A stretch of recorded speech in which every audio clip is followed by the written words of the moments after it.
भी डिस्कशन किया है, लेकिन फिर भी बता दूं कि क्या क्या हम लोग यहाँ पे एक्सपेक्ट कर सकते हैं। मॉड्यूल 1 का आपका आइडिया है कैसे, मतलब क्या उसमें है basically?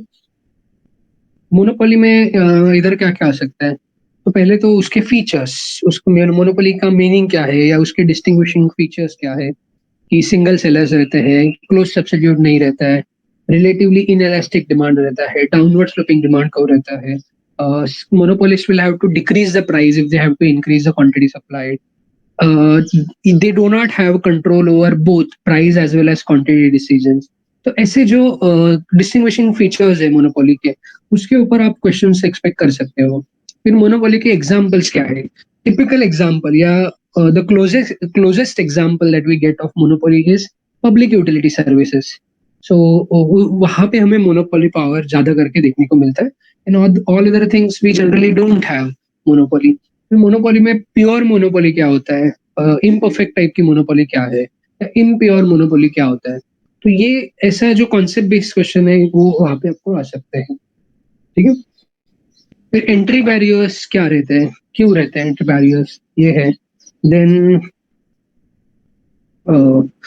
relatively inelastic demand, no distinction between firm and industry. There are no firms in the, मतलब multiple firms are not there, only single firm is there. इसलिए a firm is like an industry in case of monopoly. We don't have a distinct industry equilibrium and firm equilibrium will not be different. They will be one and the same only, क्योंकि same ही है, single firm ही वहां पे है, तो वही industry है। फिर sources of monopoly में इकोनॉमीज ऑफ स्केल क्या होता है, इकोनॉमीज ऑफ स्कोप क्या होता है, हाँ, और वो मोनोपोली को कैसे ये करते हैं, हेल्प करते हैं, मोनोपोलिस्ट को कैसे हेल्प करते हैं, तो ये इसके रिलेटेड भी थोड़ा सा पढ़ लेना। देन मोनोपोली में जनरली इनपुट्स के ऊपर उनका ये रहता है, कंट्रोल रहता है, सॉरी, इनपुट्स के ऊपर कंट्रोल रहता है, ये that lead to monopoly situation. तो ये बताया जा रहा है। Then technology can also help a particular firm to act as a monopolist because no other firm may be having same type of technology, तो उसके वजह से भी वो monopoly create कर सकते हैं। Intellectual property rights है, these are legal rights या legal protection given to the monopoly या given to the firm so that they can exercise their right to sell, exercise their right to sell a unique product या single product in the market which doesn't have a close substitute। यहाँ पे trademarks, patent, copyrights, तो ऐसे अलग अलग, या geographic indications, ऐसे अलग अलग वे से वो कॉपीराइट्स वगैरह ये करते हैं, मतलब पेटेंट्स या लीगल प्रोटेक्शन सीख करते हैं। That way they will be able to act as a monopolist. फिर कार्टेल एक जरिया है जिसके थ्रू वो कर सकते हैं। प्राइसिंग पॉलिसी वो यूज करते हैं, इसको लिमिट प्राइसिंग पॉलिसी बोला जा सकता है या लिमिटिंग प्राइस पॉलिसी बोला जा सकता है, जिसमें firm is deliberately keeping price low so that or if not low at least moderate, they are not charging very high price, because if they do so, especially in industries where entry is free, where entry is relatively easy, in such industries new firms may enter and that may take away some of the market share from this particular firm. So if they don't want to lose the status of monopoly, if they don't want to attract new competitors in the market, they can resort to what is known as limit pricing या limiting price policy। Limiting price policy, तो ये बताया जा रहा है यहाँ पे। Cartels form करना प्रोहिबिटिव है, मतलब इलीगल है कुछ कंट्रीज में, तो कार्टेल्स नहीं फॉर्म कर सकते। सो दिस मतलब what they can do is they will simply keep prices low so that new firms don't enter, या जो हाई कॉस्ट फर्म्स है they will find it unprofitable to continue in the business. So this way they can eliminate competition in the market, from the market. तो ये एक तरीका है। हमने revenue analysis में देखा था कि TR, AR, MR में क्या रिलेशनशिप है, तो इसके ऊपर भी क्वेश्चंस आपने देखे होंगे, इवन इंटरनल में भी था, अभी भी आ सकता है आपको, एंड सेमेस्टर में भी आ सकता है कि अभी इसका थोड़ा उल्टे हो गए। ओके, तो ये देखो, ये डायग्राम स्क्रीन रोटेट कर सकते हो। तो यहाँ पे यू नो दो कहो, एवरेज रेवेन्यू को मार्जिनल रेवेन्यू को में क्या रिलेशनशिप है? मार्जिनल रेवेन्यू को lies half way between vertical axis या Y axis and the demand को या AR को, इसके मिड वे से जाता है वो। फिर MR को also go into negative trajectory, but AR को doesn't go into negative trajectory. वो इसको इस प्रॉपर्टी को एक नाम से जाना जाता है जिसको बोला जाता है एसिम्प्टोटिक। AR कर्व जो है वो एसिम्प्टोटिक कर्व है बिकॉज इट अप्रोच 12 वो नहीं होता है एग्जैक्टली स्पीकिंग, बिकॉज एक air curve will be approaching the this particular axis, ऐसा है। और सॉरी और जब तक मार्जिनल रेवेन्यू और जो बिलो पैनल में जो ये दिया है कर्व दिया है वो टोटल रेवेन्यू कर्व है, and as you can see initially total revenue curve is increasing, it reaches the maximum level at point at quantity is equal to 6, and then after that point it starts declining, total revenue curve starts declining। और इसका reason है marginal revenue curve, the nature of marginal revenue curve। Initially marginal revenue is positive, in that case total revenue increases because total revenue is nothing but summation of marginal revenues। तो जब तक marginal revenue positive है तब तक total revenue बढ़ता जाएगा, whereas marginal revenue जब zero होता है तब टोटल रेवेन्यू मैक्सिमम पॉइंट पे कांस्टेंट है। फिर एक बार मार्जिनल रेवेन्यू नेगेटिव ट्रैजेक्टरी में जा रहे हैं मतलब एडिशनल या incremental unit sold is not giving you any additional revenue, rather total revenue या उस केस में हमारा डिक्लाइन होता है। ओके, तो ये रिलेशनशिप भी इंपॉर्टेंट है, इसके ऊपर भी क्वेश्चन आ सकता है। देन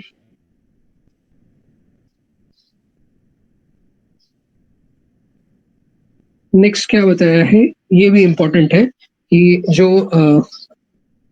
अपर सेगमेंट है डिमांड कर्व का, जो अपर सेगमेंट है वो रिलेटिवली इलास्टिक है, लोअर सेगमेंट है वो रिलेटिवली इन इलास्टिक है, और मिड पॉइंट जो रहेगा डिमांड कर्व का वो यूनिट इलास्टिक रहता है। और यूनिट इलास्टिक के केस में मार्जिनल रेवेन्यू आपका जीरो है। When marginal revenue is positive demand is relatively elastic, when marginal revenue is negative demand को is relatively inelastic। okay?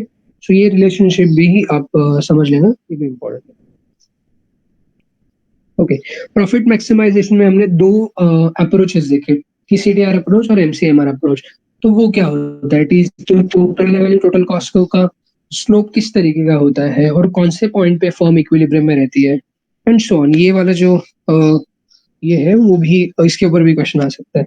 Economic profit का आइडिया क्या है या प्योर प्रॉफिट का आइडिया क्या है, जहाँ पे total revenue is greater than the total cost, explicit implicit सभी कॉस्ट से ज्यादा जब टोटल रेवेन्यू रहेगा तभी firm is in equilibrium, firm is earning supernormal profit. So economic profits या सुपरनॉर्मल प्रॉफिट्स का कब रहेंगे, when TR is greater than TC and TR is equal to TC, we are earning normal profit, we are earning just enough revenue to recover our all costs। सो ये है, या residual income को profit बोला जाता है, residual income over and above the costs, all types of costs. Okay, so ये हमने देखा, इसके ऊपर भी क्वेश्चन आ सकता है। देन ठीक है, सो यहाँ पे the maximum, wherever you have maximum difference between total revenue and total cost curve, that is the profit maximizing level of output। जैसे कि इस केस में point n is the profit maximizing level of output. ये भी concept समझ लेना क्या है। और यहाँ पे थोड़ा सा ऐसा भी पूछा जा सकता है कि suppose the difference between total revenue and total cost is not maximum, तो लेट्स से, तो उस केस में प्रॉफिट कैसे मैक्सिमम किया जा सकता है, bye whether by increasing the quantity और बाय डिक्रीजिंग द क्वांटिटी। तो ऐसा ऐसा क्वेश्चन भी यहाँ पे पूछा जा सकता है। राइट, तो ये है। देन हाँ, ये इसके ऊपर भी आपको क्वेश्चन आ सकते हैं कि ये इसमें लेफ्ट हैंड साइड का डायग्राम मत करो परफेक्ट कॉम्बिनेशन का, राइट हैंड साइड का जो है वो करना। यहाँ पे डाउनवर्ड स्लोपिंग मार्जिनल रेवेन्यू है, अपवर्ड स्लोपिंग मार्जिनल कॉस्ट है, because this is the type of marginal cost and marginal revenue that we have in case of monopoly, in case of imperfect competition। So suppose total profit is not maximum and your marginal cost is greater than marginal revenue, what should you do to maximize the profitability? So to do so you'll have to decrease the quantity, because current quantity या current output level is associated with higher marginal cost than marginal revenue. तो इसका मतलब है हम लोग point N2 पे operate कर रहे हैं, हम लोग पॉइंट N2 पे ऑपरेट कर रहे हैं। So to maximise profit we will have to reduce the quantity produced. तो ये ऐसा भी यहाँ पे क्वेश्चन आ सकता है। राइट, तो ये कर लेना कि ये जो हाईलाइट किया है वो अच्छे से कर लेना, इसके ऊपर भी क्वेश्चन आ सकता है। Marginal cost marginal revenue approach. फिर यहाँ पे नेक्स्ट इसमें प्रॉफिट मैक्सिमाइजिंग मोनोपोली की बात हो रही है। तो यहाँ पे how do you arrive at, what are the conditions for equilibrium, how do you arrive at equilibrium condition, then how do you assess the profitability of the firm? So you look at the difference between price and average cost. So if price is greater than average cost, what does it mean? Firm is earning supernormal profit. If price is equal to average cost, it means firm is earning normal profit. If it is price is below average cost, it means firm is a loss-making entity. The loss-making entity may should firm continue to exist, should they continue their business operations or not. So that depends on whether price is below the variable cost, average variable cost, or is it above the average variable cost. So shutdown point क्या होता है, where price is just equal to the average variable cost, उसको shutdown point बोला जाता है. So you can continue to operate at shutdown point. If the price goes below the shutdown point, then you will stop producing. Okay, because you are not even able to recover your variable cost. Forget about fixed cost. तो ये जो intricacies है उनको भी अच्छे से समझ लेना, उसके ऊपर भी क्वेश्चन आ सकता है. ओके, फिर यहाँ पे दो तरीके से, एज यू कैन सी यहाँ पे दो तरीके से इन्होंने सिचुएशन को एक्सप्रेस किया है. एक है प्राइस, यहाँ पे AR की जगह पे हम लोग प्राइस लिख सकते हैं. Price is equal to short run average cost या सिर्फ average cost, we are talking about short run only. Price is greater than average cost, price is equal to average cost, price is less than average cost, price is equal to average variable cost, price is less than average variable cost. तो ये ऐसे लिखा जा सकता है, या फिर उसको TCTR अप्रोच के फॉर्म में भी लिखा जा सकता है. जैसे इधर लिखा है TR is greater than TC, TR is equal to TC and so on. ये जो है, तो ये दोनों कर लेना अच्छे से conditions to understand or to know about profitability, loss या shutdown point and so on. तो ये कर लेना. लॉन्ग रन में monopolies are generally earning supernormal profit, excess profit के केस में रहते हैं. तो your long run average cost will be less than your price in the longer run. Otherwise they will not continue to exist in the market. तो ये है, ये कुछ उनके कैरेक्टरिस्टिक्स है मोनोपोली के, ये भी देख लेना. कुछ डाउट इसके रिलेटेड?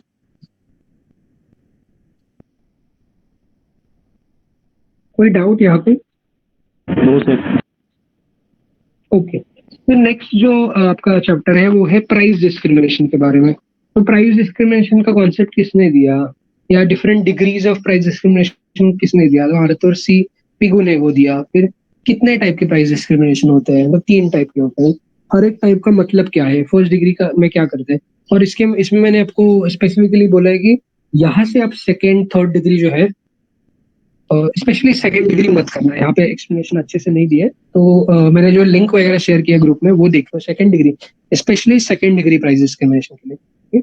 फर्स्ट में क्या होता है, सेकेंड में क्या होता है, थर्ड में क्या होता है, तो ये देख लेना है. सरप्लस का आइडिया क्या है वो भी इसमें आता है ना, तो वो क्या है वो देख लो. फिर conditions for profitable price discrimination क्या है, वहाँ पे non transferability of goods should be there, या elasticity should be different between amongst the two market या मल्टीपल मार्केट्स. तो इलास्टिसिटी डिफरेंसेस होने चाहिए, तभी जाके प्राइस डिस्क्रिमिनेशन वर्क करेगा और वो प्रॉफिट अर्न करा सकता है. तो ये है. देन क्या है, अच्छा, फॉलोइंग कंडीशंस में प्राइस डिस्क्रिमिनेशन पॉसिबल होगा. तो ये भी देख लेना कि प्राइस क्वालिटी लिंक क्या होता है. नेग्लिजिबल प्राइस डिफरेंसेस के केस में you cannot customers are not so much concerned about the price differences because they are very very negligible. Ignorant हो सकते हैं, उसकी वजह से प्राइस डिस्क्रिमिनेशन में वर्क. लोकेशनल डिफरेंसेस हो सकते हैं, गवर्नमेंट सैंक्शंस हो सकते हैं, जिनकी वजह से प्राइस डिस्क्रिमिनेशन कर सकता है. तो ये वाला पॉइंट भी इम्पोर्टेंट है, जहाँ पे you are told about different levels of elasticities and different levels of marginal revenues that are to be earned from two markets. And in that case, where should you charge high price, where should you charge low price?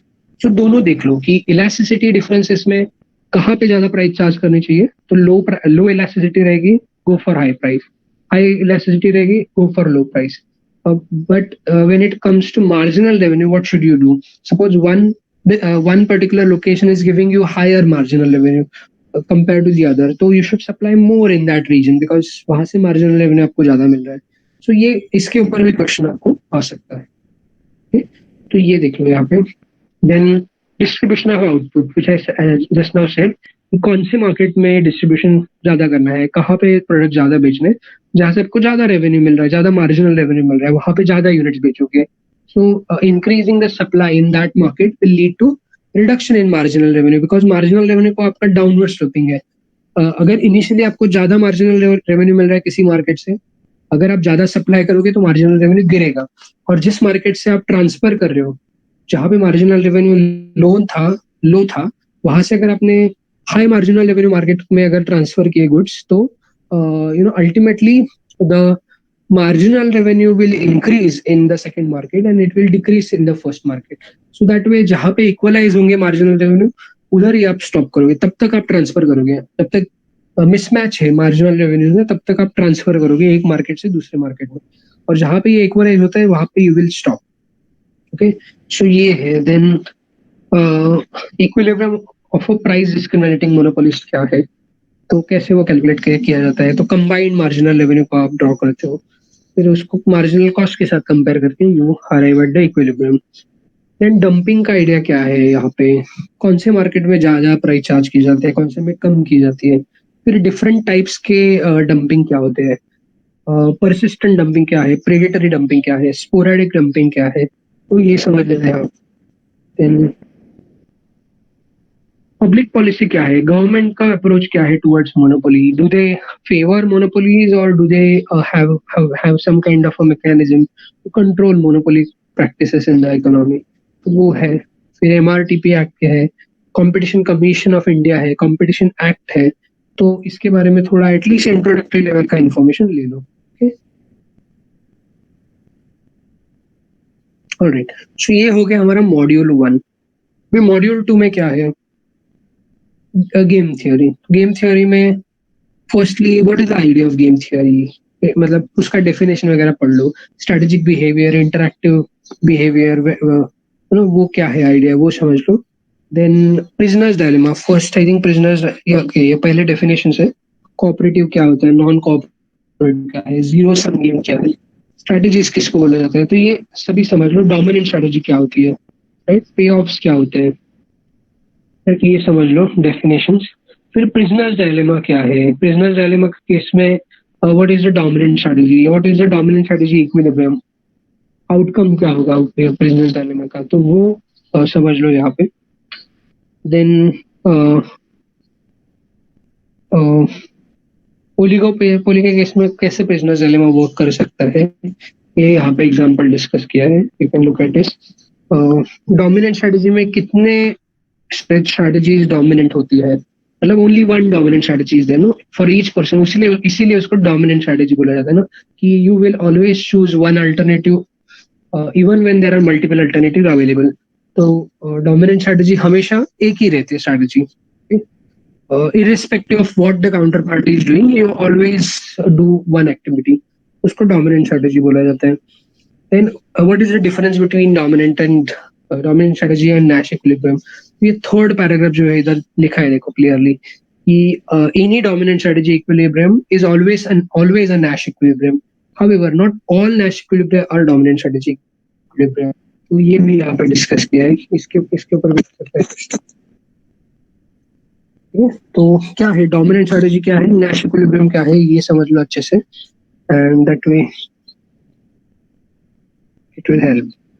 फिर battle of sexes का example क्या है, do we have a dominant strategy equilibrium there, do we have a Nash equilibrium there, और do we have mixed strategy equilibrium there. तो ये थोड़ा सा समझ लो कि बैटल ऑफ सेक्सेस क्या है, फिर एक्सटेंसिव फॉर्म गेम क्या है? It is just a representation in a particular way, structure form में हम लोग इसको लिखते हैं। तो how how does it help us understand the game theory better? ये है।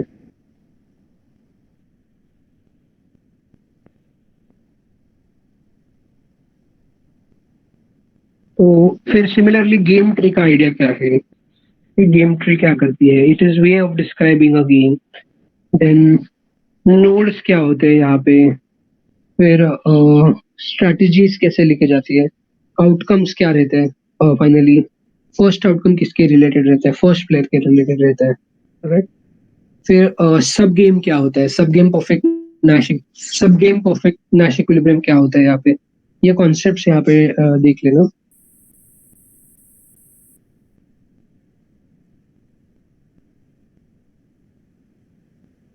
ये मॉड्यूल 3 में है।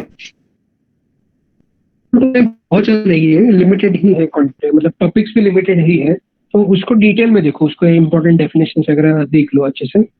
That will be enough. Third module में पहले तो क्या है, ओलिगोपोली क्या है, वो ओलिगोपोली के फीचर्स क्या है। इसमें भी दो टाइप के होते हैं, जहाँ पे होमोजेनस प्रोडक्ट्स बेचे जा रहे हैं या हेट्रोजेनस प्रोडक्ट या डिफरेंशिएटेड प्रोडक्ट्स ये बेचे जा सकते हैं ओलिगोपोली में। तो ये देख लो। फिर barriers, causes for oligopoly क्या है? What leads to oligopoly kind of market structure? Large capital intensity, economies of scale, patent rights, mergers and takeovers, control over raw materials. So all these things can lead to ultimately oligopoly. ये समझ लो। Then features में क्या क्या होता है? Few sellers, very few sellers are there. Interdependency is there, उसी किसी की वजह से। फिर होमोजेनस प्रोडक्ट हो सकता है, डिफरेंशिएटेड भी हो सकता है, ये भी है।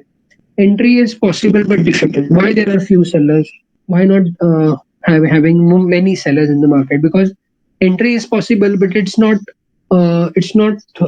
cup of tea for everybody. Like it requires a lot of capital, and not all the business individuals or persons are able to invest so much money. तो इसीलिए entry might be possible, but it's not financially feasible for everybody. ये है। फिर interdependence रहता है वहाँ पे। So price and output cannot be independently determined. They will have to keep track of the price and quantity decisions of their competitors, and accordingly they will have to decide about their actions. तो यहाँ पे group behavior की तरह यहाँ पे काम होता है। Then uncertainty है, because there is an interdependency. There is uncertainty also. They don't know exactly how others are going to behave or react to our actions. So this action reaction thing is leading to the uncertainty, indeterminateness in the demand curve and so on. Correct? तो asymmetric behaviour है लोगों का कि price increase करेंगे तो not everybody is going to follow the same, whereas अगर price decrease कर रहे हैं तो everybody is going for reduction in prices. वैसे अनसर्टन इसके वजह से भी यू नो अनसर्टन बिहेवियर की वजह से भी ओवरऑल मार्केट में भी यहाँ पे इनडिटर्मिनेटनेस रहता है। तो यही नेक्स्ट पॉइंट भी है। there are few individual and there is a interdependency amongst the sellers, और इसी की वजह से इनडिटर्मिनेटनेस आता है इन केस ऑफ डिमांड को। डिपेंडेंसी भी है और अनसर्टेनिटी भी है उसकी वजह से। ठीक है, तो इसीलिए डिमांड को भी अगर आप देखोगे तो वो किंग डिमांड को हम देखने को मिलता है। फिर ओलिगोपोली में कल्यूजिव ओलिगोपोली क्या है, नॉन कल्यूजिव ओलिगोपोली क्या है, तो वो समझ लो यहाँ पे।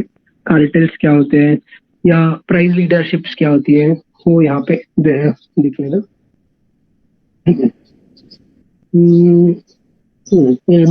फीचर्स उनके दिए हैं यहाँ पे कि how do they work exactly. Then oligopoly के 4 मॉडल्स, चारों के डिस्टिंक्ट फीचर्स क्या है? What are there common factors? What are the common factors? What are the peculiarities of these 4 models? यहाँ पे 4 मॉडल्स है ना, कुर्नो, बर्ट्रैंड, एजवर्थ एंड चेम्बरलिन। ये चारों मॉडल्स क्या है वो अच्छे से समझ लो। और वो कॉम्पीट कैसे करते हैं एक दूसरे के साथ? Do they compete with each other on the basis of prices और do they compete on the basis of quantities? So Cournot और चेम्बरलिन जो है, फर्स्ट और लास्ट वाला जो मॉडल है, वहाँ पे क्वांटिटी के बेसिस पे वो लोग डिसीजन लेते हैं, whereas बर्ट्रैंड और एजवर्थ जो है वो वहाँ पे प्राइजेस को ध्यान में रखते हुए वो एक दूसरे से कॉम्पीट करते हैं। तो ये प्राइमरी डिस्टिंक्शन है चारों के बीच में। कुर्नो का एक्सटेंशन चेम्बरलिन का मॉडल है और बर्ट्रैंड का एक्सटेंशन एजवर्थ मॉडल है। ये चारों मॉडल अच्छे से समझ लो, उसका आउटकम क्या है, इक्विलिब्रियम क्या है वो भी देख लेना। ओके, जैसे कि यहाँ पे कुर्नो के केस में अगर दो सेलर्स है तो वो कितना आउटपुट प्रोड्यूस करते हैं, तो यहाँ पे फॉर्मूला भी दिया है, देखो यहाँ पे एक फॉर्मूला भी है, सी दिस। इंडिविजुअली वो कितना सेल करेंगे, तो 1/n+1, मतलब अगर दो सेलर्स है तो 1/3 आउटपुट वो सप्लाई करेंगे। अगर तीन सेलर्स है तो 1/4 output each one of them will supply. Collectively they will supply only once three fourth of the output, मतलब 75% आउटपुट ही वो तीन लोग मिलके ये करेंगे। अगर दो लोग हैं तो 2/3 आउटपुट सेल करेंगे। तो ये फॉर्मूला यहाँ पे लिखे हैं, देखो 1/n+1, n/n+1। तो ये अच्छे से समझ लो यहाँ पे, बिकॉज इसके ऊपर भी क्वेश्चन आ सकते। देन रिएक्शन का उसका आइडिया क्या है, and how how are they drawn, कि यहाँ पे क्वांटिटी जब मेजर किया जाता है तब रिएक्शन कर्व का स्लोप देखो कैसे है। whereas जब बर्ट्रैंड मॉडल में हमने रिएक्शन कर्व देखे थे तो उधर उनका स्लोप ऐसा था। तो ये भी डिस्टिंक्शन देख लो इनके बीच में क्या है। लिमिटेशंस क्या है कुर्नो मॉडल के, बर्ट्रैंड मॉडल किसने दिया था, ईयर भी देख लेना। यहाँ पे 1883 है और फर्स्ट वाला मॉडल 1838 में लाया गया था कुर्नो का। ये भी इसके ऊपर भी आ सकते हैं ना कुछ। Who gave that particular model, Augustin Cournot, या इसका नाम क्या है, बर्ट्रैंड जोसेफ बर्ट्रैंड। तो ये इकोनॉमिस्ट कौन से साल में मॉडल लिया था, क्या मॉडल है एग्जैक्टली वो, ये भी अच्छे से समझ लो। राइट, प्राइस वॉर सिचुएशन आती है यहाँ पे। मेरे वाले जो नोट्स है उसमें एक पेज मिसिंग है, तो वो मैंने सेपरेटली आपको दिया है, तो वो भी देख लेना। ऐसा ना हो कि you don't study that first part of this thing, Edgeworth model. ये एजवर्थ मॉडल का पेज यहाँ पे मिसिंग है, जो ग्रुप में सर्कुलेट किया है सेपरेटली, सो वो देख लेना। देन यहाँ पे क्या है, चेम्बरलिन्स मॉडल, तो वो भी अगेन इसका एक्सटेंशन है, कुर्नो मॉडल का एक्सटेंशन है। तो they compete with each other on the basis of quantities. तो ये भी समझ लो। फर्स्ट थ्री मॉडल्स और इसमें क्या डिफरेंस है कि फर्स्ट तीनों मॉडल में हमारा अजम्पशन था कि they do not acknowledge the fact that there is an interdependency, and uh, our competitor is going to react। वो पहले तीनों मॉडल में कुर्नो, बर्ट्रैंड और एजवर्थ, तीनों में assumption क्या था कि our competitor is not going to react to our actions, okay, only we are reacting to their actions, ऐसा उनका assumption था। whereas चेम्बरलिन का जो मॉडल है वो एक स्टेप आगे जाके थोड़े से रियलिस्टिक assumption लेता है। वो बोलता है कि yes, like we are responding to other competitors actions, competitors are also going to react to our actions, so they acknowledge the fact that there is an interdependence and they cannot individually decide about certain things। तो इसीलिए ये थोड़ा सा और realistic हमें conclusion देता है Chamberlin model. तो ये देख लो, इसका इवैल्यूएशन देख लो, लिमिटेशन क्या है वो देख लेना। किंग डिमांड का हाइपोथेसिस क्या है, किसने दिया था, तो ये किंग डिमांड को पॉल स्वीजी करके जो इकोनॉमिस्ट है उन्होंने ये दिया था 1939 में। तो इसका आइडिया क्या है, प्राइस स्टिकीनेस का आइडिया क्या है वो देख लो। देन किंग डिमांड को में अपर सेगमेंट इलास्टिक रहता है, लोअर सेगमेंट इनइलास्टिक रहता है। इक्विलिब्रियम कैसे अचीव करते हैं, there is a discontinuous portion of the marginal revenue curve between line segment A and B. The marginal revenue curve are discontinuous. Marginal revenue curve is in discontinuous segment. तो ये भी है। और वहां पे अगर marginal cost को जा रहे हैं तो equilibrium will be established unless and until marginal cost curve doesn't change drastically. It doesn't go beyond point A or below the point B, the equilibrium will be established, equilibrium will be retained in the market। तो ये idea आप समझ लो यहाँ पे king demand का। And उसके limitations क्या है, प्रॉस्पेरिटी के केस में किंग डिमांड को का शेप कैसे चेंज हो जाता है, तो ये भी यहाँ पे देख लेना। एंड फिर बाद में कल्यूसिव ओलिगोपोली के जो दो टाइप्स है, कार्टेल फॉर्मेशन और प्राइस लीडरशिप, ये क्या होती है ये देख लो। कार्टेल्स में दो टाइप के जो कार्टेल्स है, एक है जॉइंट प्रॉफिट मैक्सिमाइजिंग वाला कार्टेल और दूसरा है मार्केट शेयरिंग वाला कार्टेल। तो इसमें इक्विलिब्रियम कैसे एस्टेब्लिश किया जाता है तो ये देख लो। देन मार्केट शेयरिंग में नॉन प्राइस कंपटीशन मेथड क्या होता है, कोटा सिस्टम क्या होता है तो ये देख लो। देन प्राइस लीडरशिप क्या होती है, प्राइस लीडरशिप के ये चारों types, low cost price leadership, dominant form price leadership, barometric price leadership, aggressive price leadership. इसमें क्या है एग्जैक्टली मतलब इसका कंक्लूजन क्या है, क्रक्स क्या है उसका वो देख लो। देन इक्विलिब्रियम प्राइस कौन कौन सेट करता है, कौन किसके फेवर में सेट करता है या कितना सेट करता है, बाकी कॉम्पिटिटर्स का प्रेफरेंस क्या होता है प्राइस सेटिंग के बिहेवियर में, ये सब यहाँ पे देख लेना। फर्स्ट टू इसमें ही ज्यादा डिटेल में दिया गया है। फर्स्ट दो टाइप के जो प्राइस लीडरशिप है, low cost and dominant form price leadership, यहाँ पे तो सब थियोरी ही है। बैरोमेट्रिक प्राइस लीडरशिप और एग्रेसिव ये थियोरी ही है, यहाँ पे ज्यादा कुछ है नहीं। एडवांटेजेस क्या है प्राइस लीडरशिप के रिलेटेड, डिसएडवांटेजेस क्या है तो ये दोनों दिए है यहाँ पे देखो, एडवांटेजेस एंड लिमिटेशंस दोनों दिए, ये देख लो। लास्ट में मॉड्यूल 4 में पहले तो इंटरडिपेंडेंस क्या है, इंटरडिपेंडेंस को ये जो सर्कुलर फ्लो ऑफ इनकम से बताया है वो कैसे रहता है, इसमें फाइनेंशियल फ्लोज क्या होते हैं, रियल फ्लोज क्या होते हैं, कौन से डायरेक्शन में फ्लो होते हैं, मतलब फर्म से लेके हाउस होल्ड तक, ये देख लो। इंटरडिपेंडेंस का आइडिया, जनरल इक्विलिब्रियम का आइडिया क्या है वो देख लो यहाँ पे। What are the conditions for general equilibrium to exist, तो ये देख लो। देन ये इक्वेशंस वगैरह मत करना, जस्ट आइडिया समझ लो यहाँ पे जनरल इक्विलिब्रियम क्या है and what problems do we face when we want to know the general equilibrium, okay? So ये देख लो। परेटो ऑप्टिमैलिटी की कंडीशंस क्या है, परेटो ऑप्टिमैलिटी की कंडीशंस क्या है, तो तीनों कंडीशंस। परेटो ऑप्टिमैलिटी का कॉन्सेप्ट ये देखो यहाँ पे डिस्कस किया है और वो कैसे टेस्ट किया जाता है। सोशल वेलफेयर के रिलेटेड जो कंडीशंस है, मार्जिनल कंडीशंस जिसको बोला जाता है, marginal conditions for Pareto optimality वो क्या है, because all the variables are in marginal units, जैसे कि marginal rate of substitution, marginal rate of technical substitution, marginal rate of product transformation, तो इनको मार्जिनल कंडीशंस भी बोला जाता है। तो ये तीनों कंडीशंस के नाम क्या है और कंडीशंस क्या है, efficiency in production, efficiency in consumption, efficiency in exchange, तो ये तीनों कंडीशंस क्या है वो अच्छे से समझ लो यहाँ पे। MR is between X and Y का मतलब क्या है, right? We are ready to sacrifice how many units of y are you ready to sacrifice to get one more extra unit of x, इसको बोला जाता है marginal rate of substitution between X and Y. तो ये समझ लो which is equal to the price ratio P X upon P Y, ये क्या है। Then marginal rate of technical substitution क्या होता है, और दूसरी कंडीशन क्या है, एफिशिएंसी इन प्रोडक्शन की है ना, तो उसमें एफिशिएंसी इन प्रोडक्शन, तो उसमें क्या होता है, marginal rate of technical substitution between labour and capital should be same for all the commodities, ये सेकंड कंडीशन देख लो।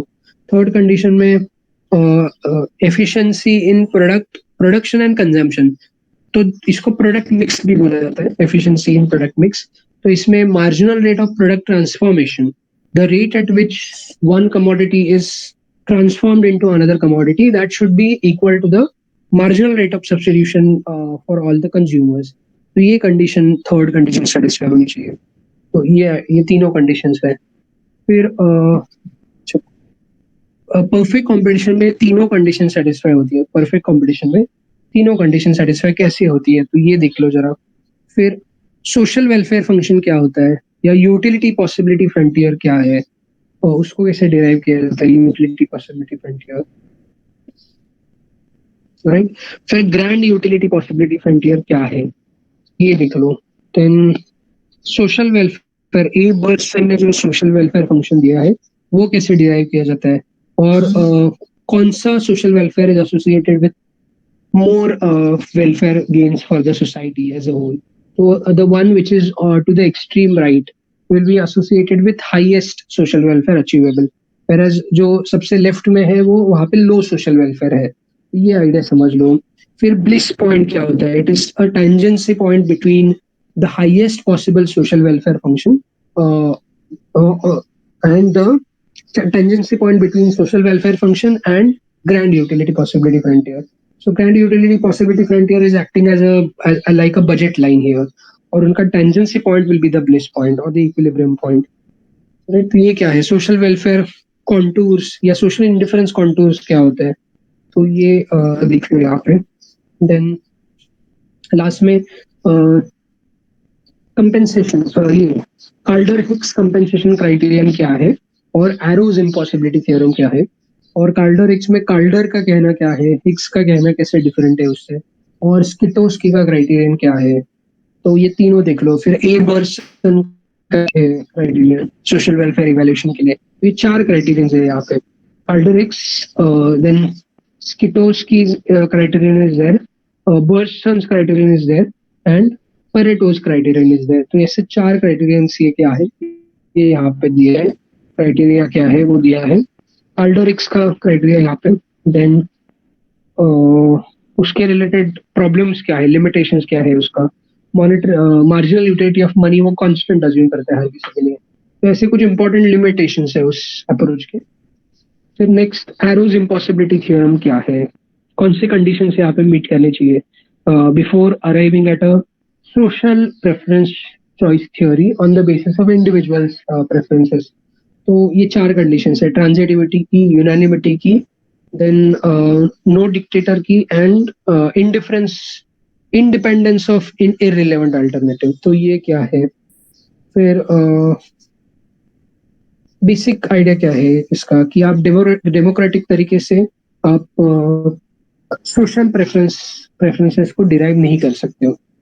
तो ये एरोज का, केनेथ एरो का बेसिक आइडिया है इसका. तो ये क्या है ये समझ लेना. तो दिस वाज अबाउट इट. ऐसे इसके ऊपर बेस्ड आप क्वेश्चंस वहाँ पे एक्सपेक्ट कर सकते हो. अभी किसी को कुछ डाउट है या कुछ पूछना है तो आप पूछ सकते हो related to this.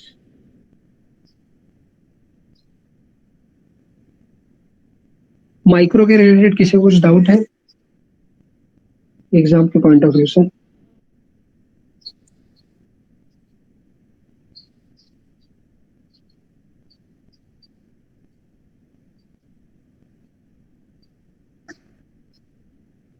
No doubts.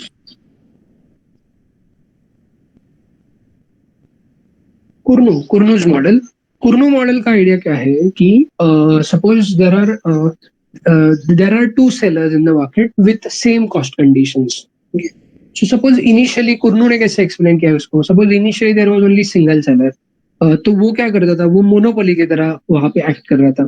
तो as a monopolist the seller was selling only half of the output, मतलब हाफ, ही और she was meeting only half of the total demand, because वो क्या कर रहा था, उसका मार्जिनल कॉस्ट जो था वो जीरो था. कुर्नो का और एक अजम्पशन है कि cost of production is zero, इसलिए जीरो कॉस्ट मतलब हॉरिजॉन्टल एक्सिस पे ही उसका मार्जिनल कॉस्ट है, और मार्जिनल रेवेन्यू को वैसे डाउनवर्ड स्लोपिंग है जो कि मिड पॉइंट से जाने वाला है.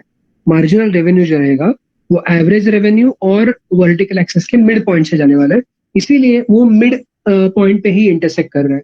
तो टोटल डिमांड जितना भी है उसका 50% demand is fulfilled by the first seller. जब वो मोनोपोलिस्ट है तो वो 50% मार्केट को ये करेगा, बेचेगा प्रोडक्ट्स. वेयरएज जब सेकंड फर्म की एंट्री होती है तो क्या होता है कि फर्स्ट पर्सन 50% बेच रहा है, सेकंड पर्सन क्या करेगा, सेकंड पर्सन सोचेगा कि अभी हम लोग जो अनफुलफिल्ड डिमांड है उसको मीट करेंगे, और इसी की वजह से वो क्या करता है, रिमेनिंग जो मार्केट है, रिमेनिंग 50% मार्केट है उसका वो 50% बेचता है, मतलब वो 25% बेचता है. तो इन टोटल सप्लाई कितना होता है, 75%, बिकॉज पहला पर्सन 50% बेचेगा, सेकेंड पर्सन 25% बेचेगा. तो इन टोटल वो 75% सप्लाई करते हैं. और क्योंकि यहाँ पे ज्यादा सप्लाई हो गया, 70 पहले 50% ही सप्लाई किया जा रहा था, अभी 75% किया जा रहा है, तो इसीलिए price will have to be cut down, price will have to be lowered to you know to induce people to buy more. You will have to decrease the price, or price कम हो जाएगी तो it is not profitable for both of them. तो इसीलिए वो क्या करते हैं कलेक्टिवली, क्योंकि वो दोनों फर्म्स जो है उनको उनकी additional cost of production zero है, तो वो क्या करते हैं, वो मार्केट्स अल्टीमेटली इक्वली शेयर करते हैं, क्योंकि no particular firm is superior to the other firm. इसीलिए कॉस्ट कंडीशंस दोनों की सेम है, इसलिए उनको मार्केट शेयर करना is making sense. So they adjust their quantities in such a way that ultimately they'll be sharing market equally, and they won't be supplying, let's say, 75% of the output. They'll be supplying little less than 75%, so that they'll be able to charge high price rather than charging low price. Okay, तो इसीलिए कुर्नू model का ultimately solution क्या है कि अगर यहाँ पे दो ही सेलर्स रहेंगे मार्केट में, तो वो क्या करेंगे, वो मार्केट को इक्वली शेयर करेंगे। अभी वो 50-50% नहीं शेयर करेंगे, तो वो 33% इतना ही कैप्चर करेंगे, बिकॉज अगर उन्होंने क्वांटिटीज बहुत ज्यादा बढ़ाई, लेट्स से अगर एक पर्सन 50% प्रोड्यूस कर रहा है और दूसरा 50%, मतलब टोटल डिमांड अगर मीट करना है हमें, तो उनको वो लोएस्ट प्राइस पे बेचना पड़ेगा या ऑलमोस्ट जीरो प्राइस पे उनको वो प्रोडक्ट को बेचना पड़ेगा, राइट। सो उनको कुछ प्रॉफिट नहीं है, वो लोग ने मार्केट तो कैप्चर कर लिया, पूरा मार्केट वो लोग मीट कर रहे हैं, मार्केट डिमांड को, but this doesn't give them profitability. तो उनको अगर प्रॉफिटेबिलिटी ऑपरेट करना है, प्रॉफिटेबली अगर ऑपरेट करना है, तो they will have to create artificial scarcity, and for that they'll be reducing the quantities in such a way that both will be supplying same quantities, the same amount of goods, and will be charging little high price, not monopoly price, but also not charging perfectly competitive price, but charging a slightly higher price, a little less than monopoly price, but slightly higher price. Okay, so this is how they end up. उनका reaction कब वगैरह हमने देखा था, they will end up, सी अगर ए ने 50% ही market capture किया या 50% ही आउटपुट वो बेचने लगेगा, तो क्या होगा कि ओवरऑल सप्लाई बढ़ने वाला है, तो ओवरऑल सप्लाई बढ़ेगा तो उसको कम प्राइस मिलेगी पर यूनिट, और इसीलिए ए क्या करेगा, ए को ये समझ में आ गया कि with the entry of B now I can not sell 50% of the output, अभी मुझे क्या करना पड़ेगा, मतलब टोटल डिमांड का 50% मैं अभी सप्लाई नहीं कर सकता हूँ, तो मुझे अपना आउटपुट अभी कम करना पड़ेगा।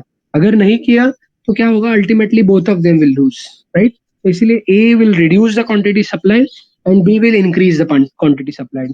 सो पहला जो रेशो उनका 55% 25% था, वहां से वो एडजस्ट होके ए अभी 50% से अपना आउटपुट 33% करेगा, बी अपना आउटपुट 25% से 33% करेगा। Okay, so eventually they will stop at that particular point where both of them are selling same amount of goods in the market and charging uniform price, same price in the market, which is relatively high, and sharing the market. तो उसके लिए उन्होंने formula क्या दिया है कि total supply कितना रहेगा, n upon n plus one. तो यहाँ पे n stand for number of sellers. तो जब दो सेलर्स रहेंगे तो उनके लिए इक्विलिब्रियम आउटपुट कितना रहेगा, n upon n plus one, मतलब 2/2+1, मतलब 2/3। टोटल सप्लाई कितना रहेगा, 2/3। वेराज इंडिविजुअली वो कितना सप्लाई करेंगे, 1/n+1। अभी इसका डेरिवेशन वगैरह नहीं करना है हमें, ये सॉल्यूशन है डायरेक्टली, तो इसमें सिर्फ सिर्फ नंबर डालना है हमें, 1/n+1, मतलब 1/2+1, क्योंकि दो सेलर्स है तो 2+1 मतलब 3, सो 1/3। each firm will be supplying 1/3 of the output, which is 33%, 33.33%, and collectively because there are two sellers, 33 plus 33 मतलब 66 or 67% they will be supplying in total। वही अगर नंबर ऑफ सेलर्स बढ़ते हैं, लेट्स से और एक सेलर यहाँ पे add होता है, तो क्या होगा, 3 सेलर्स है अगर, तो n/n+1 टोटल सप्लाई कितना होगा, 3/3+1, विच इज 3/4। 3/4 मतलब 75%। टोटल सप्लाई होगा 75%।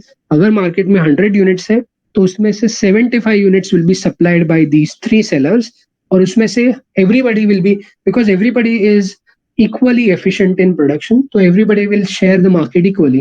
so ये 75% में से 25 each they will be supplying।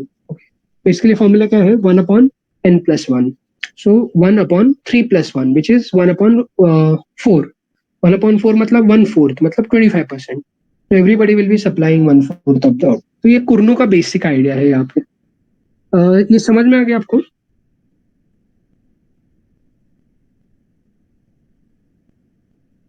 Are you clear about it? Okay okay. अभी का क्या करो आप, पढ़ना स्टार्ट करो। कुछ आपको कुछ अगर डाउट्स आ रहे हैं इन बिटवीन भी, तो मुझे नेक्स्ट लेक्चर्स में पूछो। आप जो भी डाउट्स आ रहे हैं, जब भी आ रहे हैं उस टाइम पे पूछो। स्टार्टिंग में पूछोगे तो अच्छा रहेगा। अगर कोई माइक्रो के रिलेटेड डाउट्स नहीं रहेंगे तो फिर हम लोग कोई और सब्जेक्ट डिस्कस कर सकते हैं, जो अभी सिलेबस पेंडिंग है उसका डिस्कस कर सकते हैं। लेकिन अगर माइक्रो का डाउट है तो हम लोग जरूर माइक्रो के लेक्चर में डिस्कस करेंगे। ठीक है, तो do start studying and do ask your difficulties in the next lectures. Okay okay, चलो then, see you in the next lecture, bye bye.